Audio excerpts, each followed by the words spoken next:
A werewolf romance story by Alpha's Claim Collection. Prologue. Lena Ashford had stopped counting the days since the rejection. She'd started counting something else instead. Kicks. 3 kicks meant morning had come. 2 slow ones meant the baby was dreaming.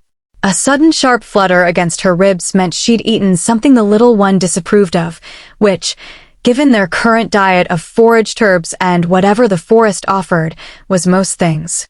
Tonight there were no kicks. Lena sat upright in the dark, both hands pressed flat against the curve of her stomach, the rough wool blanket pooling at her waist.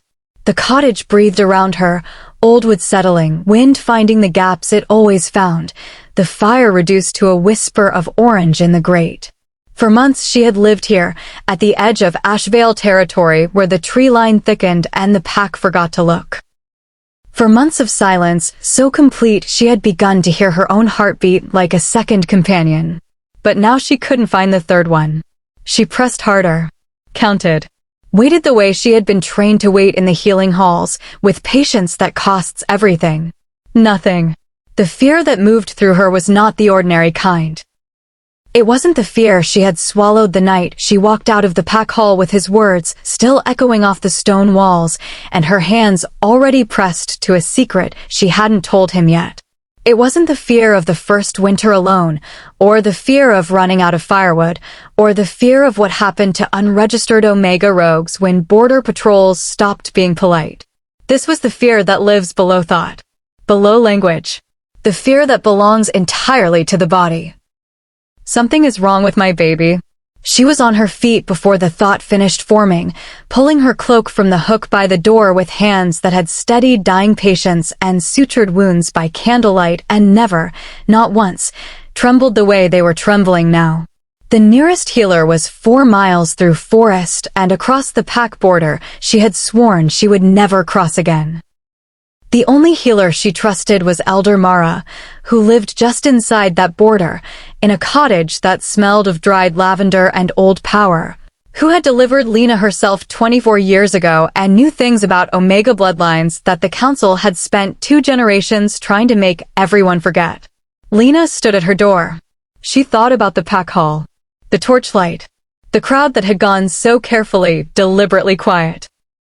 His voice, practiced and precise, severing something that she hadn't known could be severed until she felt it tear. She thought about what it had cost her to leave without screaming. She thought about the baby, who had no opinion yet on pack politics and rejection ceremonies and the pride of women who deserved better, but who was currently silent in a way that was all wrong.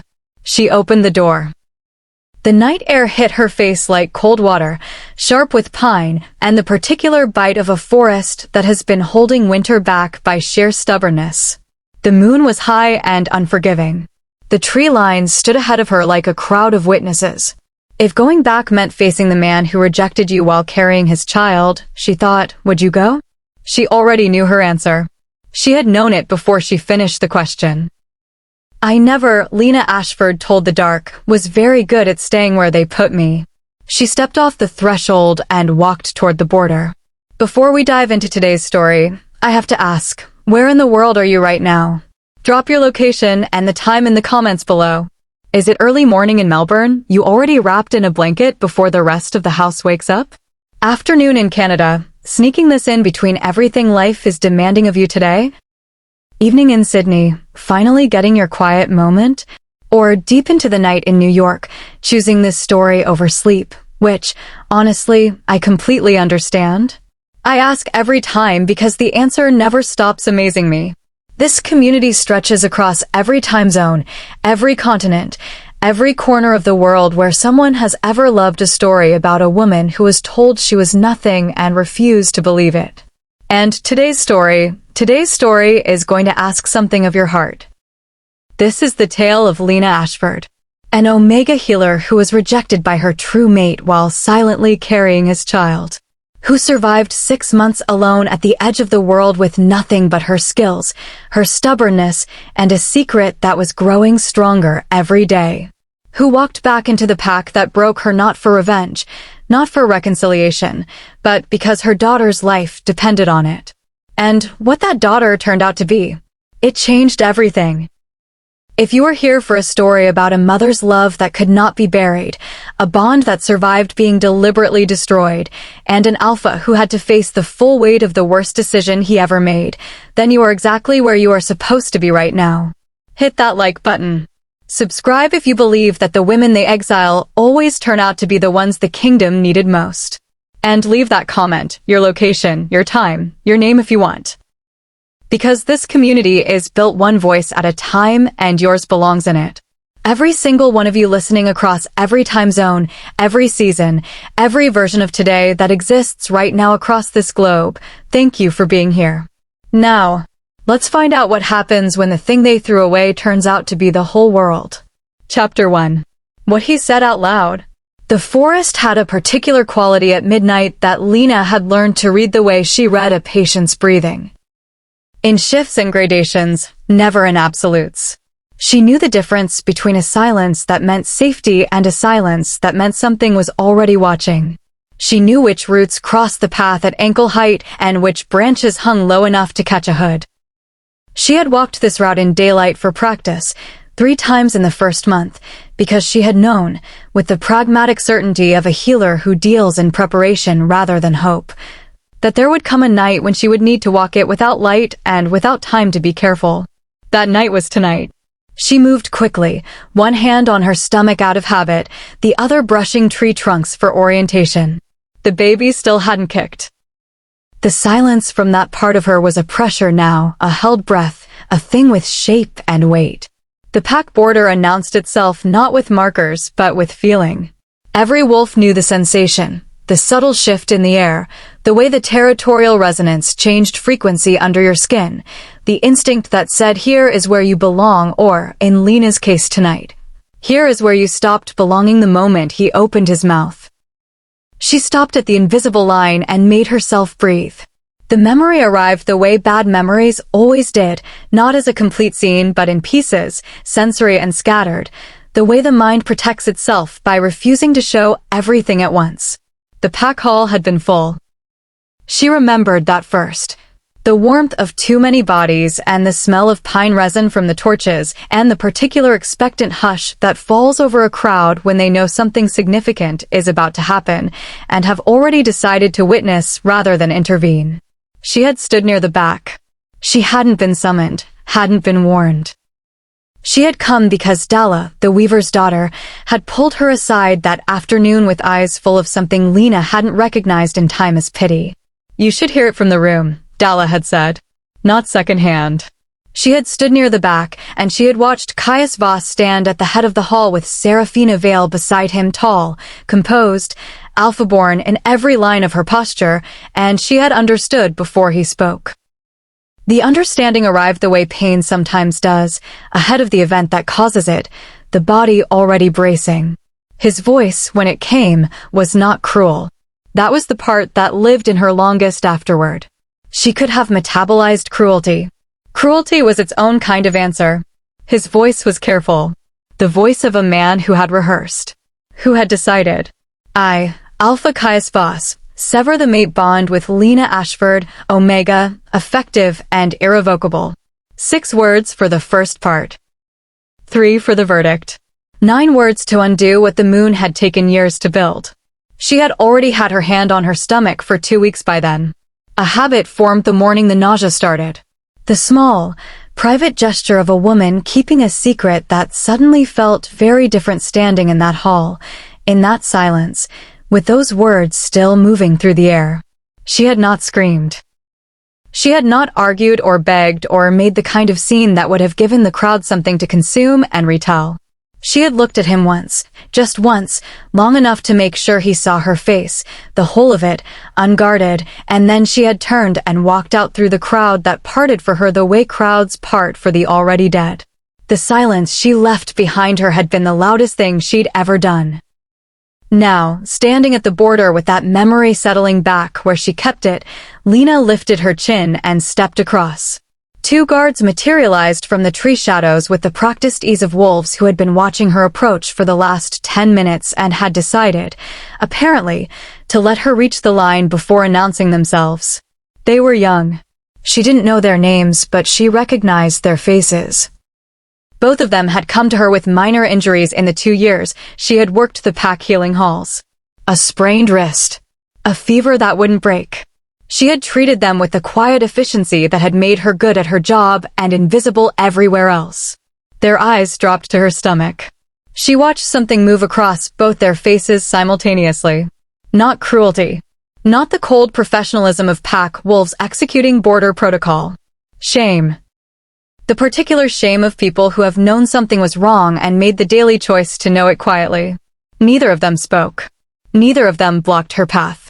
One of them, the taller one with the sprained wrist history, stepped aside and stared at the middle distance with the focused attention of a man discovering something very interesting about a specific tree. Lena walked through. She was 12 steps past them when the taller one spoke, low and directed at the ground. "We're glad you came back." She didn't stop walking, but she heard it. She filed it next to the thing she had already noticed, the thing that mattered more than either of their shame. They had not sent a runner ahead to announce her. They had not activated the border alert. Whatever the pack knew about why she'd left, someone had made a decision about what to do if she returned. The pack knows, she thought, navigating the familiar path toward Mara's cottage by memory. They've always known she was carrying. Nobody told the Alpha. The question that followed was one she didn't have enough information to answer yet. Whether that silence had been cruelty or the closest thing to protection they knew how to offer. Either way, she had 4 miles to figure it out and a baby who still hadn't kicked. She walked faster. Chapter 2. Elder Mara's Secret. Elder Mara's cottage opened before Lena knocked. Not because Mara had been watching at the window, though she was entirely capable of it, but because Mara had lived long enough and learned enough about the particular way the world arranged its moments that she had put the kettle on 20 minutes ago, laid the examination cloth on the table, and lit the 2 specific candles she used for readings that required honesty rather than comfort. She looked at Lena in the doorway, cloak damp with forest mist, hair escaping every attempt at order, both hands pressed flat against her stomach with the white-knuckled grip of a woman performing calm rather than feeling it, and made a sound that managed to be simultaneously exasperated and deeply fond. "I expected you 3 weeks ago," Mara said, stepping back to let her in. "Stubborn child. I was managing.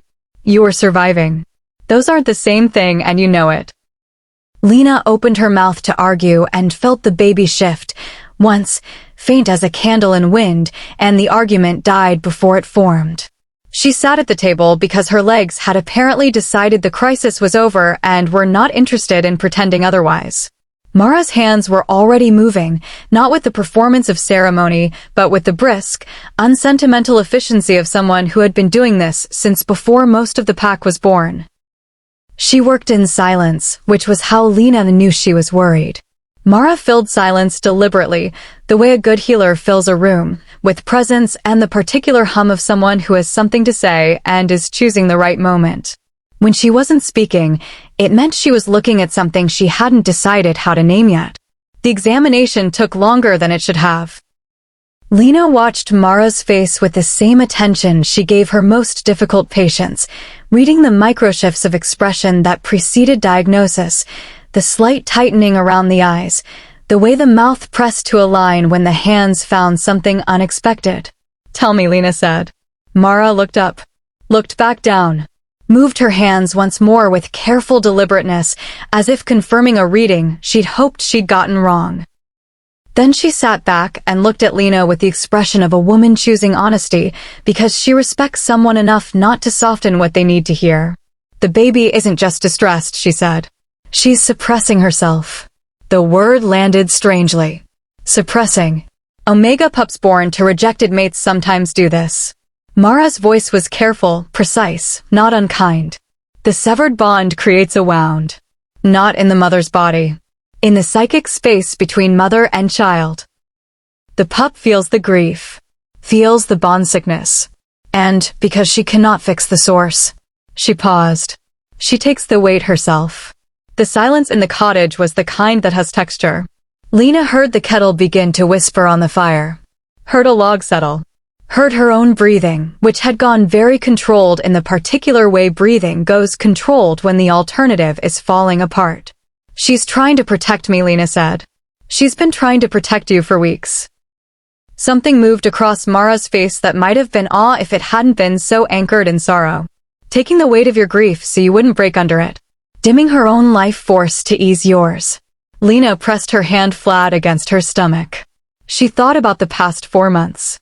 The nights she had expected to be consumed by the grief and instead found it bearable. Muffled. Present but not crushing, the way a wound is present but not actively bleeding. She thought she had been strong. She thought she had been coping. Her daughter had been carrying it for her. She was not going to cry in Mara's cottage. She had made that decision before she crossed the border. She breathed through the feeling, counted it, set it aside with the practiced competence of a woman who had spent her entire adult life putting her own needs in the queue behind whoever needed her more. Fix it, she said. Tell me what to do. I've already started. Mara reached for the candles that smelled of something old and green, something Lena's healer training recognized as resonance balm. But Lena, she stopped. There's something else. Something in the quality of that pause, the particular weight of it, made Lena go still. He's sick, Mara said. 2 words. Dropped with the precision of someone who has been holding them in the hand for 4 months and has finally found the moment to set them down. Mara, deteriorating since the rejection. Refusing full meals. Absent from council sessions 3 times in the last month. Beta Soren has been covering for him, but covering only works for so long. Her voice was not sympathetic. It was informational. The way a healer delivers facts that are relevant to a case, regardless of whether the patient wants to hear them. A true mate bond cannot be killed by words, child. Only buried. And buried things. Rot everything above them. Lena finished the saying without thinking. Every wolf knew it. She had just never expected to be the person it applied to. She sat with that for a moment. She examined the feeling she expected to find satisfaction, perhaps. The cold comfort of knowing the damage hadn't been one-directional. Instead, she found something more complicated and less useful. The feeling of watching someone who hurt you hurt themselves and understanding that it helped nothing. Fixed nothing. Brought none of it back. I didn't come back for him, she said. I know why you came back, Mara said, gentle and absolute. I'm telling you so you're not surprised. What you choose to do with the information is yours. Outside, in the particular silence between one moment and the next, came a sound that didn't belong. Hoofbeats. Not pack horses, she knew Ashval's horses by their stride, the particular rhythm of animals that had run these trails for years. This was different. Heavier. Deliberate in the way of horses ridden by people who have decided where they're going and don't expect anyone to question it. Mara was already at the window, her face doing the thing Lena associated with serious problems, going completely calm, the way deep water goes still above something moving underneath. Northern markings, she said quietly. Lena didn't need to ask which pack. There was only one pack that ran the Northern Territory with that particular combination of resources and ambition. Only one Alpha who had been sending quiet inquiries to Ashval's border runners for 2 months, asking careful questions about unclaimed Omegas and unregistered bloodlines. Ironclad pack. Alpha Rennick. He knows I came back, Lena said. It wasn't a question. He's been watching the border. Mara turned from the window with eyes that had decided something. He's been watching it for longer than tonight. The hoofbeats slowed. Stopped. In the silence that followed, someone knocked on Mara's door with the confidence of a person who considers knocking a courtesy rather than a request. Lena's hand found her stomach. The baby shifted again, that faint flutter, unmistakably present now, as if the sudden danger had cut through whatever veil she'd been hiding behind and pulled her back into alertness. There you are, Lena thought. Stay close. This is about to get complicated. Chapter 3. What Rennick knows. He entered without being invited. That was the first thing. The door swung open at his push before Mara had taken 2 steps toward it, and Alpha Rennick of the Ironclad Pack came through it the way certain people enter every space they occupy, as if the room had been waiting for them specifically, and the people already inside were simply part of its furniture. He was tall in the way of men built for the impression of tallness rather than the simple fact of it, broad through the shoulders, carrying himself with the deliberate ease of someone who had learned very early that physical authority was a language anyone could read. His face would have been handsome in better company.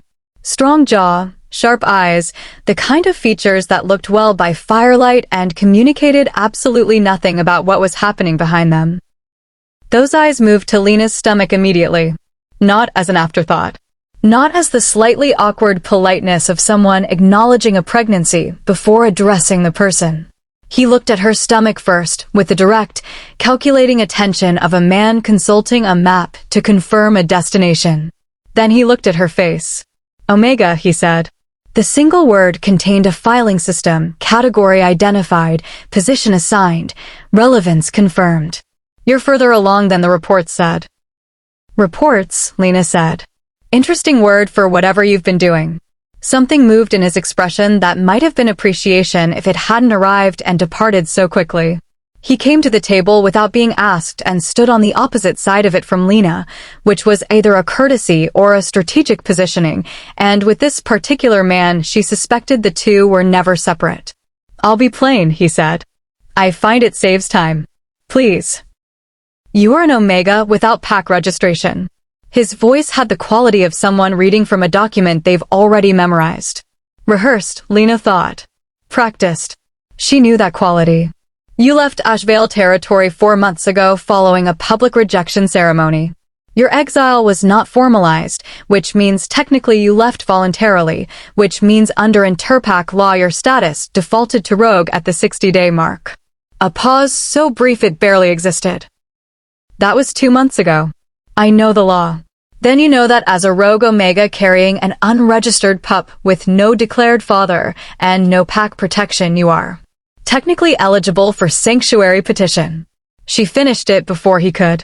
Under which the petitioning Alpha assumes provisional guardianship of both mother and child pending formal pack registration. Yes, I know the law. He looked at her for a moment with the expression of a man recalibrating slightly. Then you understand my position. I understand your argument, she said. That's not the same as your position.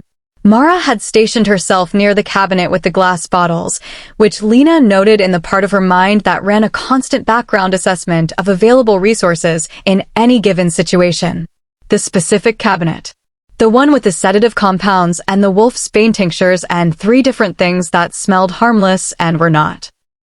Mara's hand was resting near the latch with the casual deliberateness of someone who has already decided what comes next and is simply waiting for the appropriate moment. Lena filed this and kept her eyes on Rennick. Come with me willingly, he said, and I offer you registered status in Ironclad Pack immediately. Full healer credentials. Your child registered under pack protection from birth. Resources, safety, a position commensurate with your skills. He paused. Or I file the sanctuary petition with the Interpac Council tomorrow morning, which achieves the same outcome legally within 48 hours, and you spend those 48 hours here waiting for a man who already decided what you were worth. The last sentence was the blade inside the reasonable language. She recognized the technique. Say the thing that hurts last, after the options, so the person is already recoiling from the pain when they're supposed to be evaluating the choice. She had sat across from too many patients who had been made small by people who were good with words. She knew how it was done. The worst thing you could do to me, Lena said, already happened. She kept her voice conversational. You're just inconvenient by comparison. His eyes narrowed very slightly. Then, unexpectedly, the calculation in them shifted into something she hadn't anticipated. Respect. Not warmth. Not humanity, necessarily. But the specific respect of a predator encountering resistance it hadn't fully accounted for. You should know, he said, and his voice changed, dropping the legal register for something quieter and considerably more dangerous, what your child is. The room changed when he said it. Even Mara went still. I've had a seer, Rennick continued, working this bloodline question for 3 years. Tracking a specific combination, the first alpha line crossed with suppressed Omega gift blood. Rare. Deliberately suppressed, in fact. His eyes held hers with uncomfortable directness. 3 generations of Omega healers in your family line. each one carrying a gift that Ashvile's council quietly discouraged. Managed. Diluted through arranged matings with lower designation wolves. Lena felt something cold move through her that had nothing to do with the temperature. Your mother's mother could detect lies with physical contact, Rennick said. Your mother could read the emotional truth of a room without touching anyone. And you, he tilted his head. Your diagnostic accuracy has always been unexplainable by training alone, hasn't it? Healers who trained beside you for years never reached your instinctive certainty. You always told yourself it was attention to detail. He said it the way you say something to someone who already half knows it and has been choosing not to finish the thought. Your bloodline has been carrying a recessive gift for 3 generations, he said, waiting for the right pairing to activate it fully. His eyes moved to her stomach with that same direct calculation. Alpha Caius Voss is the last descendant of the first Alpha line, the pure foundational bloodline of Ashvile's origin pack.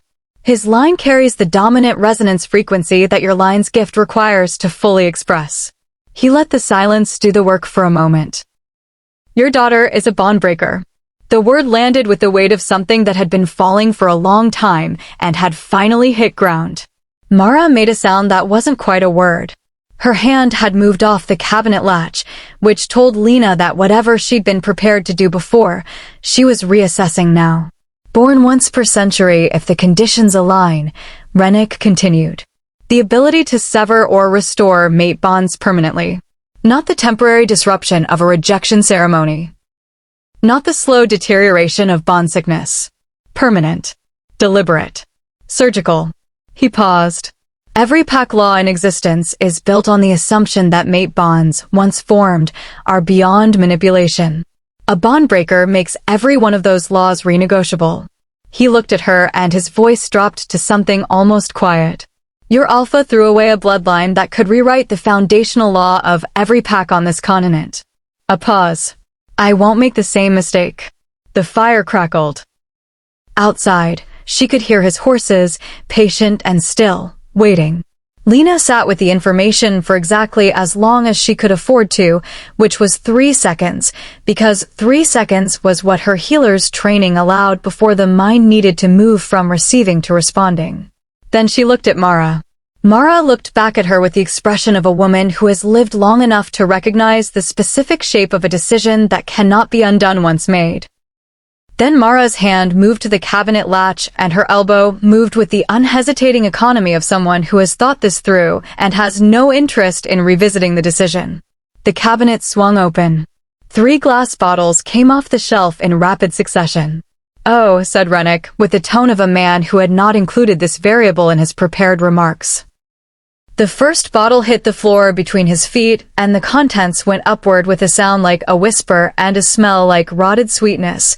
Wolfsbane extract, aerosolized, non-lethal, but intensely disorienting to any wolf with a functioning nose. Which was all of them. Rennick recoiled, hand flying to his face. The second bottle hit the door frame of the back entrance. Run, said Mara, in the tone of someone who has already calculated the available routes and the timing and has said everything that needs to be said. Lena ran. She went through the back entrance into the cold dark of the forest behind Mara's cottage, bare branches closing over her head. Her boots finding the ground with the muscle memory of the woman who had walked these paths 3 times in daylight for exactly this kind of emergency. Behind her, she heard Rennick's voice, controlled despite the wolf's bane, calling for his riders. Heard Mara's voice responding to him with the unruffled dignity of a woman who is entirely at peace with the consequences of her choices. Ahead, the forest opened toward the interior of Ashvale territory, toward the pack, toward the border she had spent 4 months treating as the edge of a world she no longer belonged to. The baby kicked. Sharp. Insistent. Indignant, almost, in the way of someone who has been patient long enough and has opinions about the current situation. I know, Lena thought, navigating by moonlight and memory, I know. We're moving.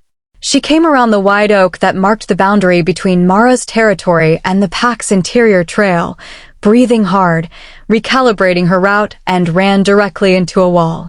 Not a wall. A person. A very specific person who caught her before she hit the ground with reflexes that hadn't deteriorated even if everything else about him apparently had, and who looked down at her in the cold moonlight with a face that went through 3 complete emotional states in the space of a single second. His eyes found her face, then dropped, then came back up slowly with an expression she didn't have a clean word for. Recognition. Devastation. Something that might have been the specific agony of a person seeing the full consequence of a choice they made laid out in front of them with no possibility of revision. "How long?" he said. His voice came out broken in ways she didn't think he intended. Lena looked at Caius Voss for the first time in 4 months and felt the buried bond surge between them like a current reconnected, involuntary and immediate and entirely irrelevant to every decision she had carefully made. She straightened, set her feet, breathed. 6 months, she said. Her voice came out steady. She had practiced steady. Chapter 4. The thing about buried things. 6 months. The words hung between them in the cold air like breath made visible, like something that had needed to be said for so long that now that it existed in the world neither of them quite knew what to do with it.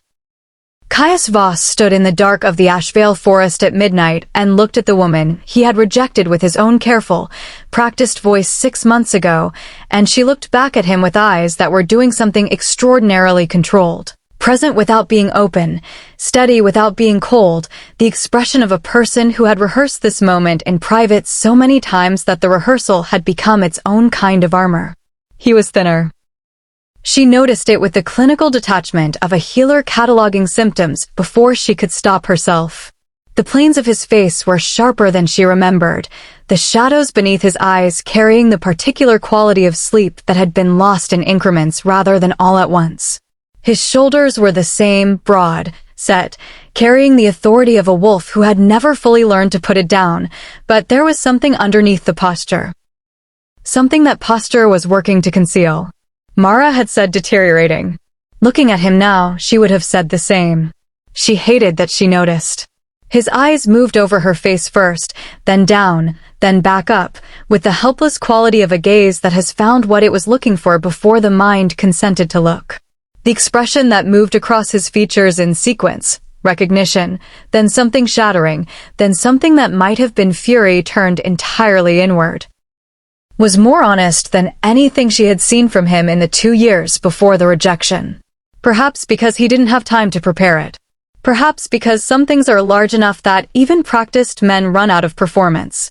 You were all ready, he stopped. Started again. When you rejected me? She completed it for him with the clean, flat precision of someone removing a splinter. Quickly. Directly. Yes. The silence that followed was not empty. It was full of every conversation that hadn't happened. Every morning she had pressed her hand to her stomach in the cold of the shepherd's cottage and understood that her daughter would enter a world that had already decided what she was worth before she drew breath. Every night Caius had apparently walked this border like a wolf pacing a wound that wouldn't close. She was not here for this silence. She could not afford this silence. I came back for the baby, Lena said. Her voice was even. She had worked for that evenness and she was not going to waste it. Not for you. She's in distress. The bond sickness is affecting her, suppressing her vitals. Mara has started treatment, but I need pack healer access and a safe space for one night. She met his eyes directly. In the morning I leave. You don't have to see me again. Something moved across his face at that. Something that looked like pain trying to disguise itself as neutrality and not quite succeeding. He opened his mouth. The tree line exploded. 6 mounted wolves came through the forest with the coordinated efficiency of a practiced formation, torchlight catching the silver and black of ironclad pack livery, surrounding the small clearing in the space of 3 breaths. Rennick came through last, unhurried as ever, seated on a horse the color of winter ice, the wolf's bane apparently having done nothing more significant to him than confirm his suspicion that Mara was more dangerous than she presented. He looked at Caius, then at Lena, then at the precise distance between them with the expression of a man whose seer had told him something and who was watching it arrive on schedule. Perfect timing, Voss. His voice carried the comfortable projection of a man accustomed to being heard. "I've come to collect your unclaimed Omega and her very interesting pup." He let that settle for exactly one beat. "Unless you'd like to explain to Interpac Council why you rejected a bondbreaker bloodline and left her unregistered and unprotected for 2 months past the rogue designation threshold." The word bondbreaker landed in Caius's expression like a stone dropped into still water, the ripple moving outward from a single point of impact. He didn't look at Rennick when he registered it. He looked at Lena. "Bondbreaker," he said quietly. "Not to Rennick. To her." "I just found out," she said, which was true and which answered nothing about the larger question his expression was asking. Rennick's horse moved forward 2 steps, positioning him between them, a maneuver so smoothly executed it almost looked accidental. "The petition is already drafted," Rennick said. 48 hours, Voss. That's what the law gives you to contest, and you have no legal standing to contest it because your own recorded words removed it." His voice held the measured pleasantness of a man who has thought through every counterargument and found them all manageable. "The Omega leaves with me tonight, or she leaves with me in 48 hours. Either way she leaves." Caius stepped forward. 1 step. Unhurried. With the quality of absolute stillness in motion that belonged to men who had learned that the most dangerous thing they could do in a confrontation was remove all the urgency from their body language. "She is not unclaimed." His voice was quiet enough that 2 of the 6 mounted wolves leaned forward slightly without appearing to notice they'd done it. Lena grabbed his arm from behind. "Don't." Low and fierce. "Don't you dare use me as a political." "She is not unclaimed." His voice again. Different this time. She felt the difference before she understood it. The first time had been a position, a legal argument, a line drawn in language. This time it was something else.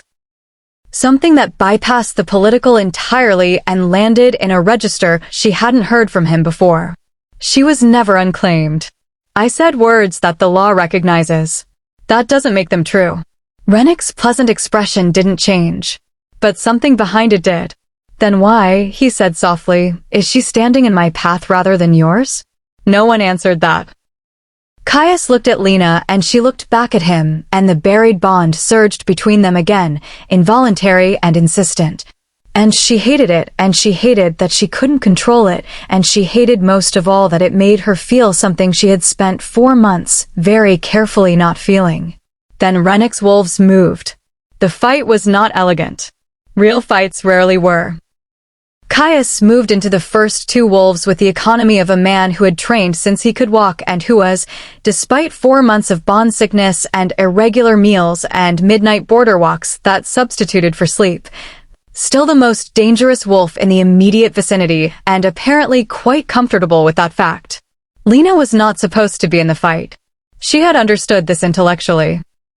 She had also understood it for approximately 11 seconds before the 3rd wolf circled toward her blind side, and she drove 2 fingers into the pressure point beneath his ear with the precise angle that her anatomy training had identified years ago as the one that caused immediate, overwhelming disorientation without permanent damage, and he sat down very suddenly on the forest floor and stayed there. She was a healer. She knew exactly where to hurt people. The 4th wolf discovered this as well, by way of the specific nerve cluster behind the knee that, when struck correctly, convinced the leg that it was no longer interested in participating in whatever the rest of the body had planned. Caius had handled the remaining 2. For a moment the clearing was quiet except for breathing and the distant sounds of the 4 incapacitated wolves communicating their various complaints to the forest floor. Then Lena's hands found her stomach and everything changed. The pain arrived low and deep, not sharp but enormous, the kind that doesn't announce itself gradually but arrives all at once like a door blown open by wind. She knew this pain. She had attended enough births to know this pain from the outside. Knowing it from the inside was a different education entirely. Her knees went and Caius caught her before she reached the ground, his arms coming around her with a reflexive speed that suggested the bond had been running on a shorter delay than either of them had been pretending. "The baby," she managed. His face, very close to hers, did something she didn't have the capacity to interpret right now. "How long has she been?" "I don't know." Move. I need Mara. Rennick's voice came from above them, measured and unruffled, the voice of a man who had just watched his 6 best wolves get handled by a sick alpha and a pregnant omega healer, and had chosen to respond by adjusting his strategy rather than his composure. This changes nothing, Voss. The petition. He stopped. Because Beta Soren came through the tree line with 8-pack warriors in Ashvale colors, moving at the pace of people who had been running hard and were not interested in slowing down for obstacles. Soren took in the scene in 3 seconds, Rennick, the incapacitated ironclad wolves, Caius holding Lena's expression, and assigned priority with the instinctive triage of a good beta. He looked at Rennick with the politely implacable expression of a man serving formal notice. You are on Ashvale territory without invitation, Alpha Rennick. I'd recommend taking your people and leaving before this becomes an incident that requires interpack documentation. Rennick gathered his incapacitated wolves with unhurried efficiency, remounting with the composed dignity of a man who has accepted a tactical retreat without any intention of calling it one. He looked down at Lena from his horse with something that might have been genuine, if filtered through the screen of pure pragmatism. I meant what I said about resources and registration, he said quietly. The offer doesn't expire tonight. He turned his horse. The last thing he said, at the tree line, directed at no one and everyone simultaneously, carrying easily across the clearing. Fix your paperwork, Voss. Or I'll be back with mine. Then the forest swallowed him. The sound of hoofbeats faded. The clearing breathed. Lena pressed her forehead briefly against Caius's shoulder because she needed 1 second, 1 single second, to feel something solid before she went back to being steady. He went very still when she did it. Like a man afraid that if he moved she would remember and stop. Mara, she said into the wool of his color. I need Mara right now. I know. His arms tightened, fractionally. I have you. It was not a solution. It was not an apology or an explanation or any of the things that sat between them like furniture in a room neither of them was ready to rearrange. But it was true. And right now, in this cold clearing with her daughter deciding that tonight was the night, it was enough to move from. Chapter 5. What an alpha does. The pack healing quarters had not changed. Lena noticed this in the peripheral, automatic way that people notice familiar spaces when the majority of their attention is occupied elsewhere. The same herb bundles hanging from the same rafters. The same examination table positioned the same distance from the fire. The same window overlooking the same training yard that would be empty at this hour. She had spent 2 years of her life in this room. She had been escorted out of it the morning after the rejection by a pack administrator who had presented her a document with the quiet discomfort of a person executing an instruction they personally found distasteful. Her healer's crest had gone on the administrator's desk. Her access had been revoked in the same clean legal language that had removed everything else. Now Mara was moving through it with proprietary confidence, pulling supplies from cabinets with the air of someone who had never really accepted that her authority had spatial limits, and Lena was on the examination table, and Caius was in the doorway. He had not come in. He had also not left. He stood precisely at the threshold with the expression of a man who had been told this was not his space, and had accepted the boundary, and was going to stand at it indefinitely rather than step back from it. Mara worked in focused silence, her hands doing the complicated, quiet work of persuading a pup that the world outside was safer than the world inside her mother's distress. Lena concentrated on breathing with the pattern Mara indicated. Steady in, steady out, the rhythm that kept the body's autonomic systems from working against themselves. The baby's vitals steadied in increments. Gradual. Hard one. Lena watched the tension in Mara's face ease by degrees, and allowed herself to exhale something that had been sitting in her chest since the moment the kicks went silent. She's all right, Mara said finally, with the particular quality of relief in a healer's voice that only arrives when the alternative was genuinely possible. Strong. Stubborn. She'll come when she's ready and not before. A pause. She gets it from someone. Lena chose not to respond to that. In the doorway, Caius made a sound that was too quiet to be a word but too deliberate to be nothing. Beta Soren materialized at his shoulder with the timing of a man who had been waiting outside for this specific moment, which he had been. Soren was the most strategically patient person Lena had ever met. He had the particular skill of appearing to have arrived at exactly the right moment because he had simply been present for a long time before anyone noticed. He stood beside Caius and looked at the room and looked at Lena and then looked at Caius with the expression of a beta who has been covering for his alpha for 4 months and has reached the boundary of what covering can achieve. You knew the bond was real, Soren said. Not loudly. Not with cruelty. With the flat, level delivery of a man who has decided the time for gentleness has passed. You knew it was a true bond before the council applied pressure. You knew it before you stood in that hall and said those words. He didn't look away from Caius's profile. And you rejected her anyway because the council wanted a political match and you were afraid of what refusing them would cost you. And now Rennick has a legal claim to your child and the mother of your child, and the only reason he doesn't have them already is because she was brave enough to walk back into the place that broke her. He let that settle. What kind of alpha does that make you? The question sat in the doorway between them. Caius didn't answer it. His jaw worked once, the way a jaw works when someone has said something accurate enough that the usual responses, defense, deflection, counterargument, have all become impossible simultaneously. From the examination table, without looking up, without inflection, Lena spoke. A scared one, she said. Same as the rest of us. Soren looked at her. Mara looked at her. Caius looked at her with an expression she still didn't have a clean word for. It was too many things layered in too short a time, and she kept her eyes on the middle distance because she had not said it for him. She had said it because it was true, and she had spent 6 months in a cold cottage learning that the truest things were the ones no one said out loud, and she was tired of silence being the container for everything that mattered. It was not forgiveness. She needed him to understand that. It was not the door opening or the distance closing or any of the things that happened in the stories they told Omega girls about what happened when alphas realized they were wrong. It was just honesty. It was just the thing that was true. Mara placed her hand over Lena's and pressed lightly. Look down, the pressure said. Lena looked down. The detection stone, the piece of resonance crystal that Mara used for readings, the one that had been glowing toward Caius 4 months ago and had never fully gone dark in Mara's pocket since, was sitting on the edge of the examination table where Mara had set it during the assessment. It was glowing, steady, warm.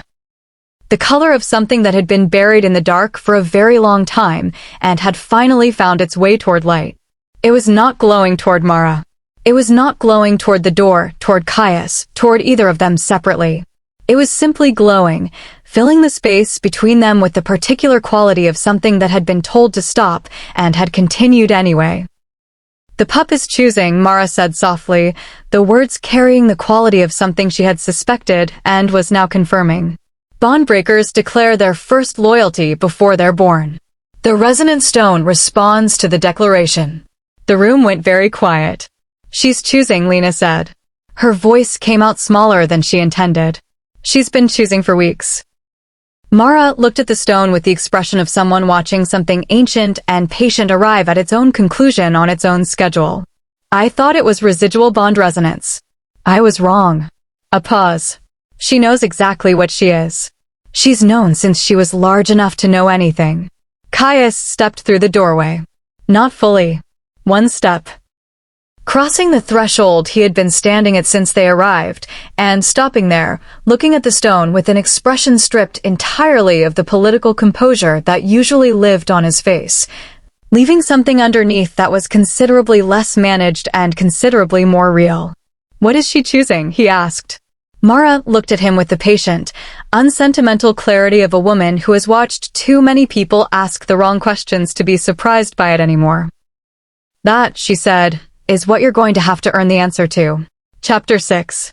What he can't take back. Dawn came gray and reluctant over Ash Vale, the way dawn came in late winter, not arriving so much as conceding, the dark thinning at its edges with the air of something that has held on as long as it reasonably could. Lena had not slept.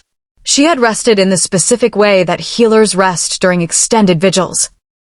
The body horizontal, the mind running on a lower frequency, alert to change without burning through everything at once. She had done this through difficult births and long illness watches and the 3-day vigil she had kept with old Ferran the blacksmith the winter before last, talking him through a chest illness that the other healers had quietly decided was terminal. He had survived. He had sent her a jar of honey every month since his payment. She thought about that jar of honey now in the pre-dawn quiet, sitting up on the examination table with her hands around a cup of Mara's tea, because she had found over the past 6 months that when the large thoughts became too large to sit with, the small specific ones were an effective substitute. The weight of a honey jar. The smell of a particular tea. The sound of the training yard beginning to wake outside the window, the first wolf crossing it in the early light with the slightly reluctant posture of someone the schedule had decided to be unkind to. Normal things. Anchoring things. She heard Caius before she saw him. His footsteps in the corridor outside had a pattern she had apparently memorized without intending to, the particular rhythm of a man who walked with authority and had recently begun carrying something heavy enough to change his pace. He stopped outside the door. She waited. He knocked. She noted this. He had his own authority here. This was his pack, his healing quarters, his territory in every legal and instinctive sense. He knocked anyway. "Come in," she said. He entered with 2 bowls of something that smelled of broth and grains and the kind of early morning kitchen practicality that suggested someone in the pack house had been awake before dawn and had made decisions. He set 1 bowl in front of her without ceremony and sat on the low stool that Mara used when she needed to be at patient level. They sat in silence for a moment. The particular silence of 2 people who have enough to say that the volume of it makes starting anywhere feel insufficient. He spoke first. "I knew," he said. "Before you ask. I knew the bond was real before the council meeting. I knew what I was doing when I said those words." She wrapped both hands around her tea and did not respond. The council had been applying pressure for 8 months. His voice had the quality of a man who is not making excuses and is working very hard to ensure that the distinction is clear. Serafina Vale's alliance would have ended a border conflict that's been bleeding us for 6 years. 3 packs to our east would have consolidated under Ashbile's protection. The council presented it as a political necessity. As an Alpha's duty. "I know what they presented it as," Lena said. "I was in the kingdom too. I know." He looked at the floor. "I told myself the bond would fade. That true bonds, when denied long enough, dissolved on their own." "They don't," she said. "You know they don't. Every wolf knows they don't. You told yourself something you knew was false, because the truth was going to cost you something. The accuracy of it sat between them." He didn't contest it. "I didn't know you were carrying," he said. "Would it have changed things?" He opened his mouth. Closed it. Opened it again with the expression of a man encountering a question he has been asking himself for 4 months and has not yet been able to answer honestly. "I don't know," he said finally. She looked at him then. Really looked. Not with the clinical distance she'd been maintaining, but with the unfiltered assessment of a woman who has had a very long time to decide what she thinks about something and is now looking at the thing directly. "That," she said quietly, "is the most honest thing you've ever said to me." Something shifted in his face. Not relief, nothing as clean as relief. Something more complicated. The expression of a person who has been performing certainty for so long that the sudden absence of it feels like standing on an unexpected surface. The door opened. Soren entered with the focused energy of a man carrying information that could not wait for a better moment, followed by 2 council members whose faces were doing the complicated work of people who have arrived somewhere they don't want to be because the alternative was worse. "Rennick filed at first light," Soren said. "The petition is with the Interpack Council. We have 48 hours. The council members exchanged a look with each other, and then produced the expressions of people about to say something they knew would be poorly received. Alpha Voss, the elder of the 2, began, with the opening cadence of a carefully prepared statement. "The council's position remains that the most expedient resolution." "The council's position," Caius said, without raising his voice, "is noted." Something in the way he said it made both council members recalibrate their posture. "The Ashvale Border Conflict Resolution." Ended 3 weeks ago, Soren said, with the politely implacable tone he used when delivering information that was going to make someone's position untenable. Serafina Vale accepted a match with the Greywood Alpha 12 days ago. The Alliance Ash Vale Council pressured our Alpha to secure by rejecting his true mate. He let that phrase do its work is no longer available through him regardless. The silence that followed was the particular silence of people doing rapid internal recalculation. Lena looked at Caius. You didn't know that? No, he said. And then, very quietly, with the expression of a man watching the last justification he'd been carrying dissolve, no. I didn't. He stood. Something had changed in him. She had watched enough people make decisions to recognize the quality of it. The moment when a person stops weighing and starts moving, when the calculation phase ends and the commitment phase begins. He looked at the 2 council members with the expression of a man who has found the bottom of something and is now standing on it. Call a full council session, he said. This morning. And send word to the Interpack Council that Alpha Voss of Ash Vale is filing a formal petition contestation. He paused. And find someone to wake the Pack Herald. We're going to need witnesses. The council members left. Soren left. Caius turned back to Lena. She was looking at him with the expression she reserved for situations that were developing faster than her assessment could keep pace with. What are you doing? She asked. What I should have done 6 months ago, he said. Probably 8 months ago. Possibly longer. Caius, I'm not asking you to forgive me. He said it directly, without the hedging that would have made it easier to hear and less true. I'm not asking you to feel differently than you feel. I'm asking you to let me do what an alpha is supposed to do, which is protect his pack. He paused. And you're my pack. You always were. I just chose politics over knowing it. The baby kicked. Hard. Emphatic. The kick of someone who has been listening and has opinions and would like them registered. Despite everything. Despite the 48-hour window and Rennick's petition and the full council session, and all the things that were moving now that she had set them in motion by crossing back over this border, Lena felt something shift in her chest. Imperceptible. A hairline thing. The kind of shift that doesn't announce itself, but changes the quality of everything above it. She looked at Caius. She looked at the detection stone on the table, still glowing with its steady warmth. Don't make promises in crisis, she said. Anyone can mean things in a crisis. Then let me mean it when the crisis is over as well, he said.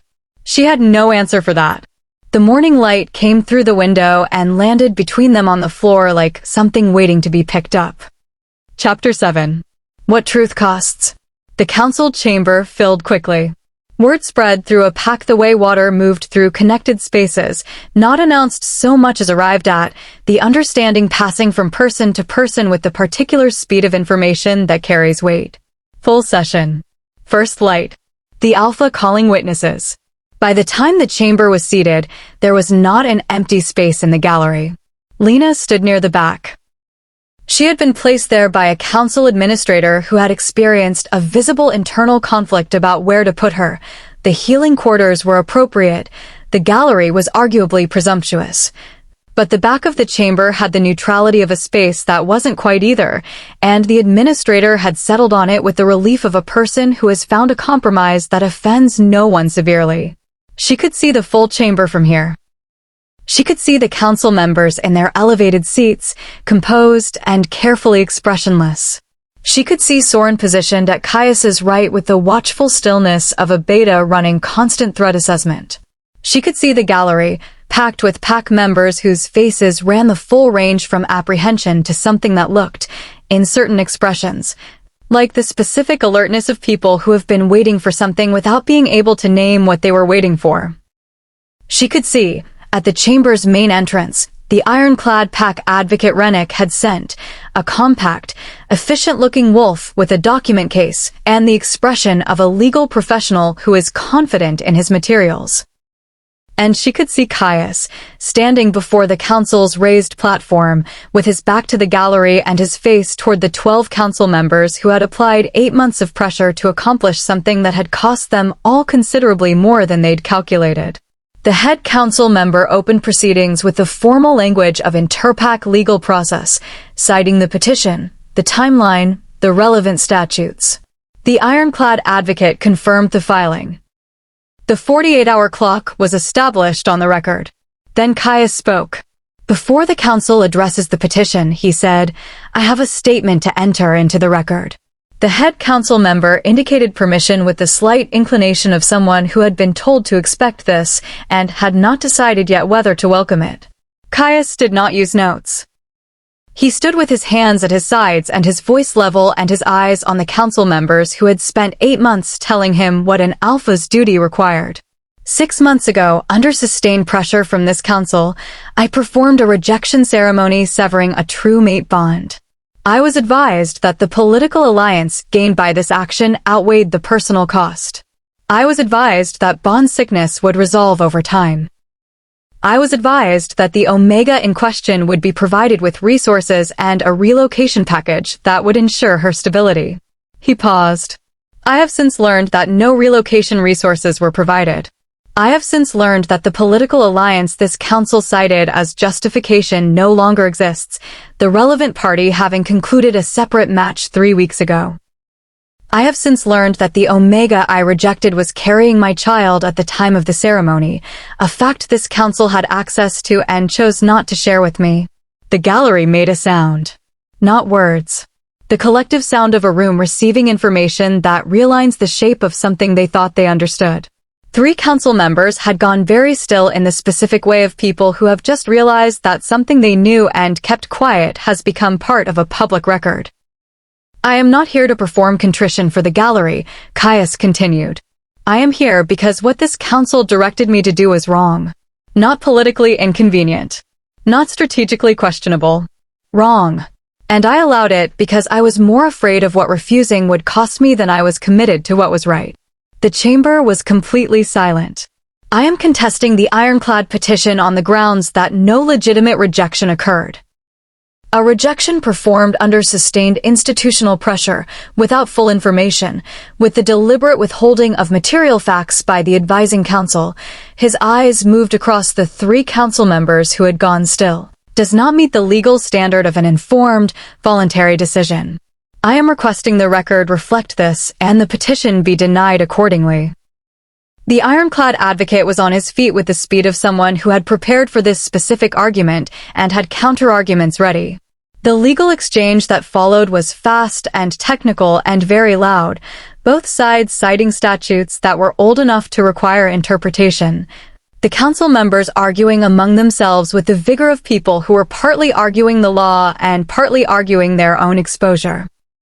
Lena watched it all from the back of the chamber and felt the strange, vertiginous quality of watching something she had set in motion by simply surviving move further and faster than she had planned for. She had not planned for him to say those words. She had not planned for him to stand in a room full of witnesses and call it what it was. She had planned for 48 hours of legal maneuvering and a best-case outcome of temporary injunction and a worst-case outcome of Rennick's advocate being better than their resources could counter. She had not planned for the Alpha of Ashvale to stand before his own council and say, on the record, in front of everyone, I was wrong. The people who advised me were wrong. And I am done allowing wrong things to continue because the right ones are harder. The council vote, when it came after 40 minutes of argument, was 7-5. 7-5 for the petition contestation. 7-5 against Rennick. It was not a comfortable margin. It was not the sweeping vindication of stories.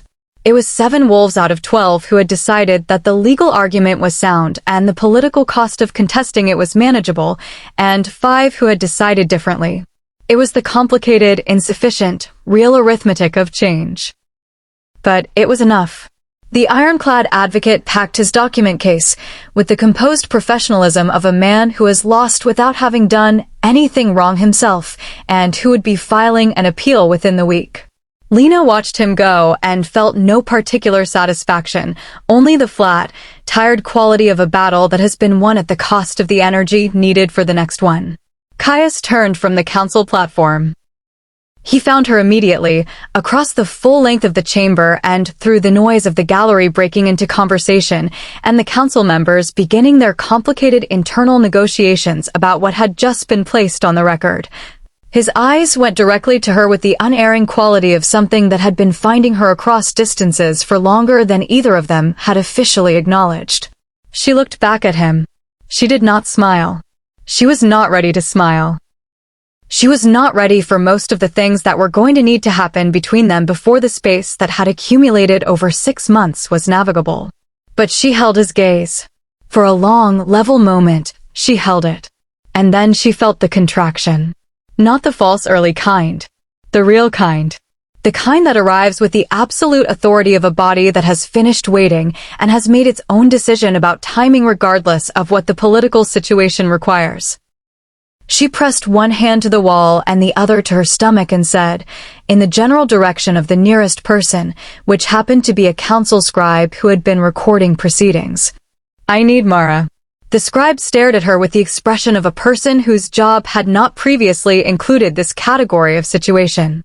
Now Lena added, which resolved his uncertainty. Chapter 8. What she chooses. The council chamber became a great many things that day that it had not previously been. A delivery room was not the most dignified addition to its history, but it was, Mara observed with the serene practicality of a woman who had delivered pups in more improbable locations than this, certainly the most significant. The transition happened with the organized chaos of events that are simultaneously unexpected and entirely inevitable. The gallery cleared at Soren's direction, efficiently if not entirely willingly. There were pack members who planted themselves near the doorway with transparent intentions of remaining within earshot that required Soren's personal attention. The council members relocated to the antechamber with varying degrees of dignity. The ironclad advocate, who had been in the corridor when the news reached him, departed the building entirely with the expression of a man who has recalibrated his entire day. Mara arrived from the healing quarters with the unhurried authority of a woman who had been moving toward this moment since before most of the people in the building were born, and set about converting the council table into the most functional workspace available with a series of brisk, unsentimental instructions that everyone present found themselves obeying before they'd consciously decided to. Caius did not leave. He positioned himself where Lena could see him without having to turn her head, which was either instinct or a very fast assessment of what she would want. And she couldn't determine which and had stopped trying because the larger portion of her attention was occupied with the work her body had decided to conduct immediately, without regard for scheduling. If you say anything, Lena told him, between contractions, that begins with the words, "You're doing so well." "I wasn't going to," he said. "Good. I was going to ask if there's something useful I can do." She looked at him. "Can you make Mara work faster?" "No." "Then you're not useful right now. But you can stay." He stayed. Mara worked with the focused calm that characterized people who are very good at something they have done for a very long time.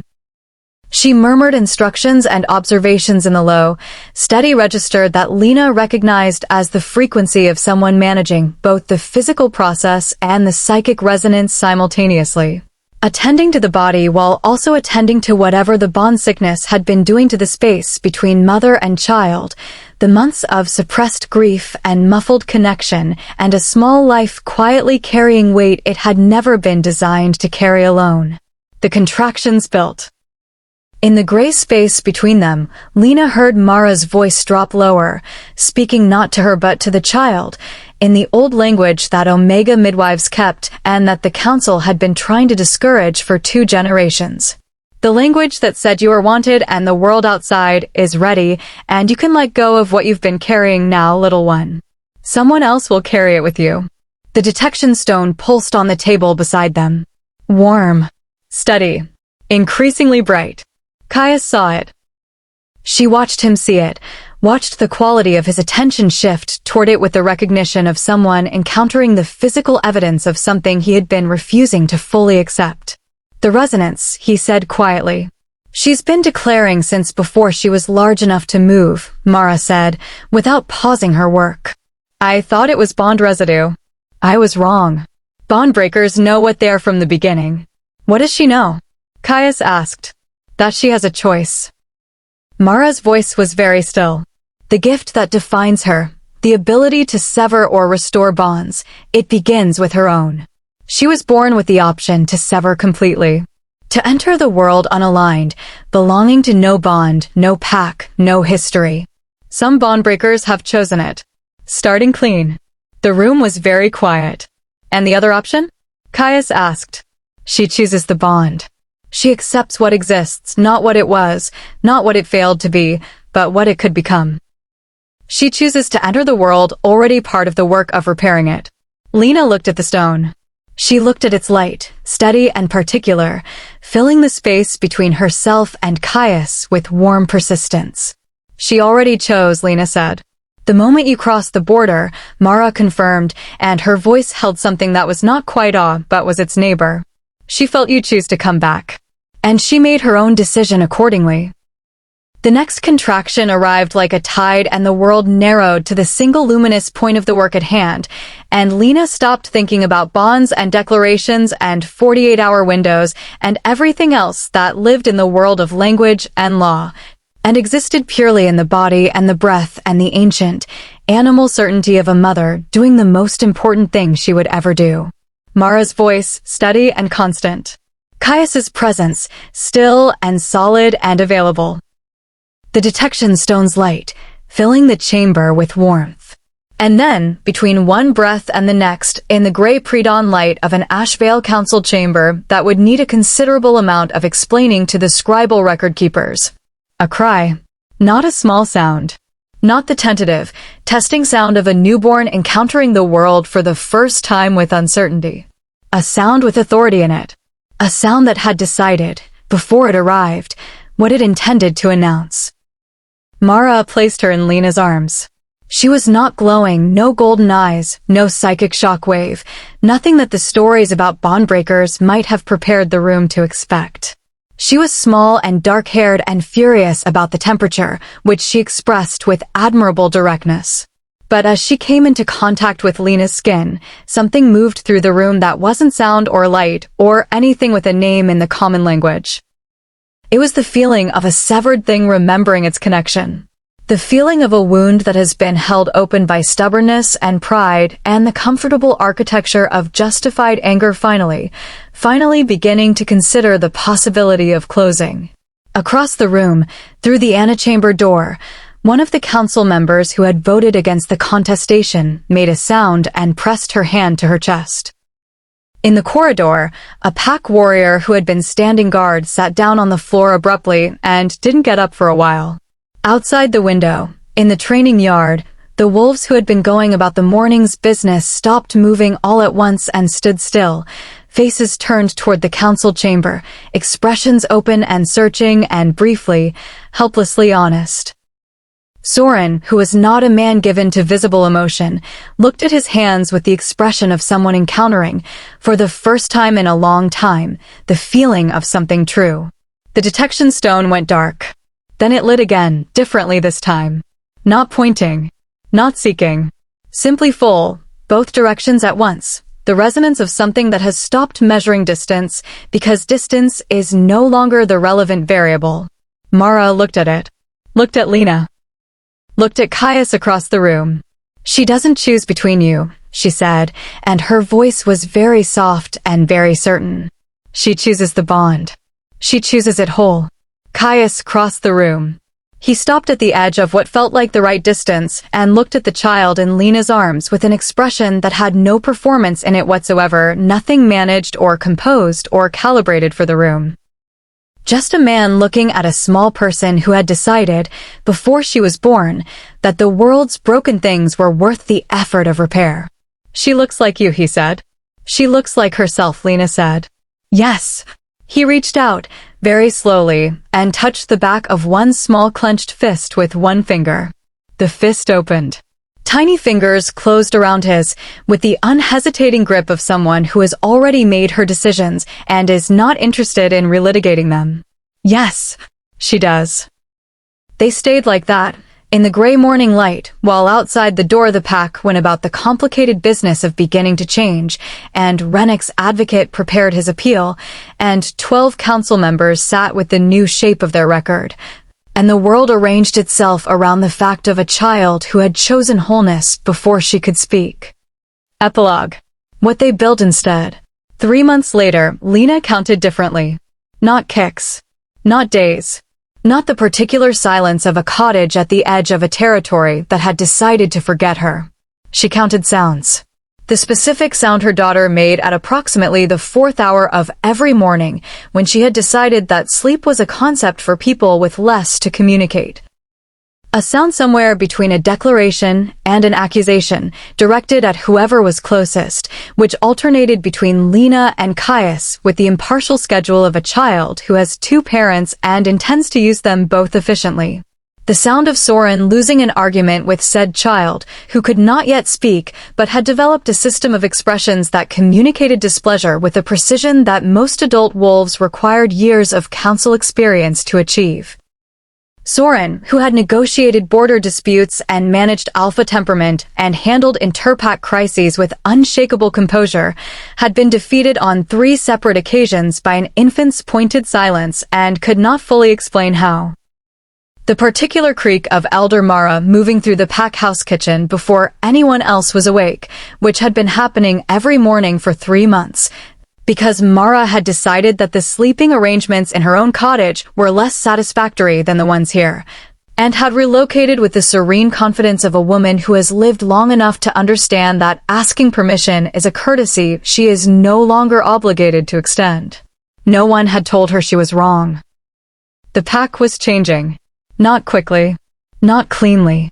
Not in the way of stories where the right decision clears the air and everyone adjusts their understanding, and the injustice of 20 years reorganizes itself overnight into something just. It was changing the way real things change.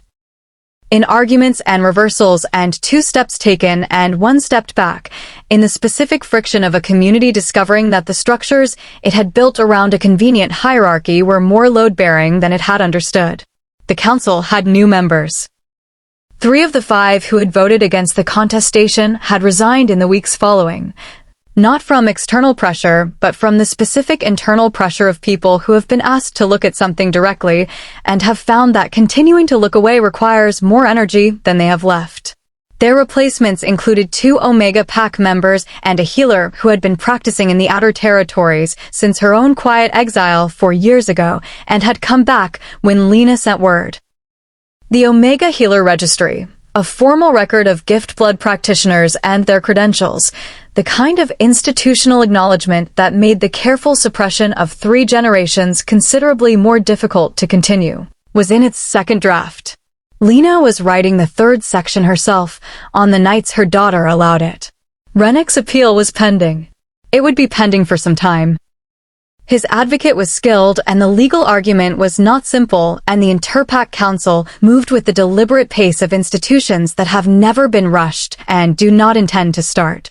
She thought about this sometimes, the persistent, patient nature of opposition, the way power that has been organized for a long time does not simply accept reorganization because the argument against it is correct. She thought about it, and then she thought about her daughter, who had been born into the middle of all of it and had opened her fist around Caius's finger with the unhesitating grip of someone who had already decided, and she found the thought manageable. One evening, with the fire down to embers and the house quiet and her daughter asleep in the manner of someone who has exhausted herself making opinions known, Lena stood at the window that looked out over the Ashvale training yard. Caius came to stand beside her. They were not a fairy tale. She needed that to be clearly understood, by herself and by him and by anyone who was watching. They were not the story where the Alpha realizes he was wrong and the Omega forgives him and the past 6 months dissolve in the warmth of being finally chosen. That story was simpler and tidier and required considerably less work than the thing they were actually doing, which was harder and slower and involved a number of conversations that were neither comfortable nor complete and would need to happen again from different angles before they were. They were 2 people learning to be in a room together honestly. Learning to navigate the specific geography of a trust that had been broken and was being rebuilt, which was different from the original in the way that anything rebuilt from understanding is different from what existed before understanding arrived. Stronger in specific places, permanently changed in others, the shape of it determined by what had happened to it rather than what it was meant to be. The council pushed back on the healer registry today, he said. argued it set a precedent for gift blood documentation that could be used to restrict rather than protect. They're right that it could, Lena said. That's why the language of the third section matters. You'll get it right. I'll get it right eventually. I'll get it wrong a few times first. A pause. Outside, the training yard was silver and still, the night having arrived with the particular quality of late winter, beginning to consider the possibility of spring. Not there yet, but thinking about it, the air holding a note of something other than cold. I'm not sorry I came back, Lena said. I want you to know that. She watched the yard. I came back for her. Not for you. But I'm not sorry. I know, he said. You're going to have to keep earning the rest. I know that too. The pause that followed was the comfortable kind. The kind that has space in it rather than weight. You're doing okay so far, she said. From the other room, the particular sound of a 3-month-old who had decided that sleep was over and communication was beginning. Caius moved first. She had learned that he did this, moved toward the sound before he had consciously decided to, the instinct running ahead of the thought.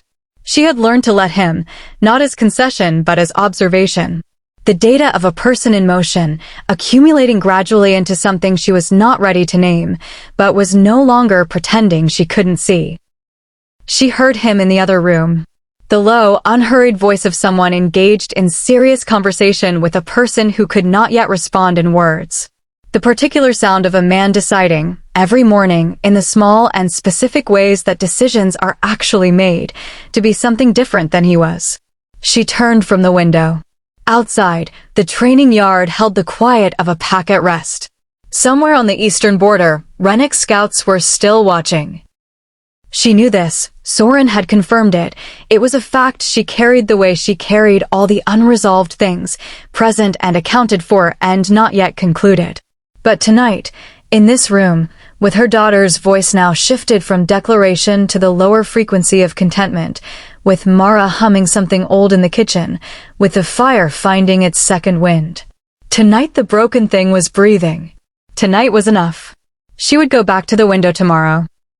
She would write the third section of the registry and argue it before the council and lose one round and win the next and lose again and keep going because that was the actual shape of the work, unglamorous and necessary and hers.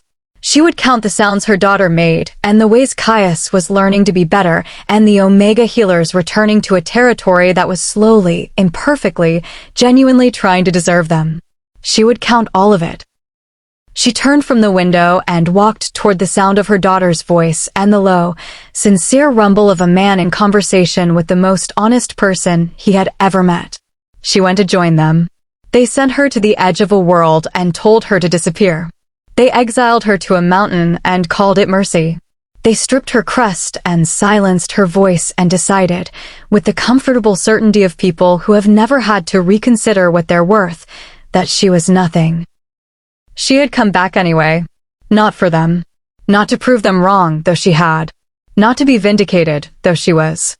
She came back for 3 kicks in the dark and a wolf at the door and the simple, radical, quietly devastating act of refusing to be what the powerful decided she was. She came back because she was a healer. And healers do not let the living die for lack of trying. The end.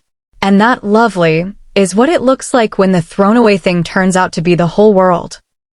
If Lena's story sat somewhere in your chest tonight, if you've ever been told you were nothing by someone who needed you to believe it, subscribe to the Alpha's Claim channel. Hit that like button. Drop a comment and tell me where you're watching from, because I want to know that this community reaches every corner of the world that needs it. The next story is already coming. And it will find you.